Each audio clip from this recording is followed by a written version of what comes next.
بھلا جب ہم مر گئے اور مٹی اور ہڈیاں ہو گئے تو کیا پھر اٹھائے جائیں گے؟ اور کیا ہمارے باپ دادا بھی جو پہلے ہو گزرے ہیں؟ کہہ دو کہ ہاں اور تم لوگ ذلیل ہوگے۔ بس وہ تو ایک زور کی آواز ہوگی اور یہ اسی وقت دیکھنے لگیں گے اور کہیں گے ہائے کم بختی ہماری، یہی جزا کا دن ہے۔ کہا جائے گا کہ ہاں وہی فیصلے کا دن جس کو تم جھوٹ سمجھتے تھے۔ فرشتوں کو حکم ہوگا جو لوگ ظلم کرتے تھے ان کو اور ان کے ہم جنسوں کو اور جن کو وہ پوجا کرتے تھے سب کو جمع کر لو، یعنی جن کو اللہ کے سوا پوجا کرتے تھے، پھر ان کو جہنم کے رستے پر چلا دو اور ان کو ٹھہرائے رکھو کہ ان سے کچھ پوچھنا ہے۔ تم کو کیا ہوا کہ ایک دوسرے کی مدد نہیں کرتے؟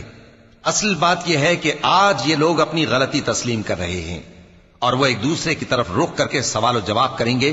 پیروکار اپنے پیشواؤں سے کہیں گے کہ تم ہی ہمارے پاس دائیں طرف سے آتے تھے، وہ کہیں گے نہیں بلکہ تم ہی ایمان لانے والے نہ تھے اور ہمارا تم پر کچھ زور نہ تھا بلکہ تم ہی سرکش لوگ تھے۔ سو ہمارے بارے میں ہمارے پروردگار کی بات پوری ہو گئی کہ اب ہم عذاب کے مزے چکھیں گے۔